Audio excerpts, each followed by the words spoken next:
పండగలు అనేటువంటివి మన జీవన విధానాన్ని ప్రతిబింబిస్తూ ఉంటాయి. భారతదేశ మూలాలన్నీ కూడా ఎక్కడ ఉన్నాయి అంటే ప్రతి మానవుని కూడా తన భూత భవిష్యత్ వర్తమాన కాలాలు అంటే భవిష్యత్ ఏ విధంగా ఉంటుందో తెలుసుకోవాలనేటువంటి కుతూహలం సర్వసాధారణంగా ఉంటుంది.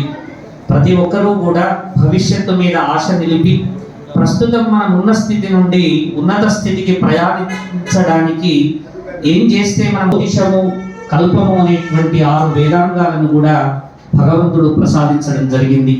మరి ఇందులో 6వ వేదాంగమైనటువంటి జ్యోతిష్ శాస్త్రాన్ని మనం అందరము కూడా మరి ప్రస్తుత గ్రంథంగా తీసుకొని చక్కగా మరి ఉగాది అంటే ఏమిటి అంటే యుగాది అనే సంస్కృత పదం నుండి పుట్టింది ఉగాది అనే తెలుగు పదం.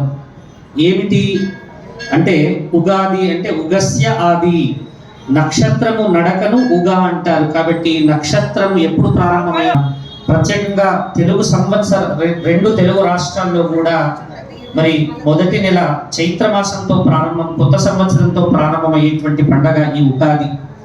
ఇంకొకటి ఉగాది అంటే యుగాది అంటే యుగ అంటే 2 అనేటువంటి అర్థం కూడా ఉంది. ఏమిటా 2 అంటే ఉగాదికి ఏమిటో ఒకసారి మనం అవలోకనం చేద్దాం.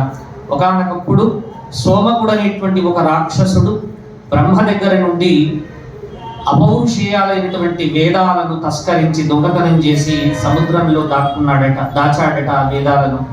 అందరూ దేవతలు వెళ్ళి మరి వేదాలు భూమి మీద లేవు కాబట్టి ధర్మం నశించిందయ్యా, అరాచకం పెరిగింది, మరి అనేక రకాలైనటువంటి రాక్షసత్వం పెరిగింది, అలాంటి వేదాలను రోజేనట.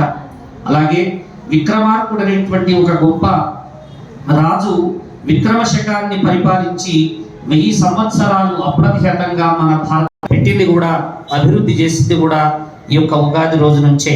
అదే కాకుండా ధర్మరాజు కౌరవ సంహారాన్ని చేసి హస్తినాపుర పీఠాన్ని అధిష్ఠించినటువంటి రోజు కూడా ఈ ఉగాది. కాబట్టి ఉగాది అన్నింటికీ మంచి రోజు, కొత్త పనులు ప్రారంభించడానికి చాలా మంచి రోజు అని చెప్పి మనం కొత్త పనులన్నీ కూడా నిర్వహిస్తూ ఉంటాం.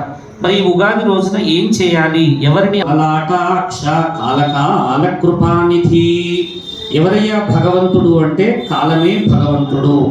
విష్ణు సహస్రనామం చెబుతూ ఉంది కాలనేమి నిహావీర శౌరిశూర జనేశ్వర అంటే ఈ కాలస్వరూప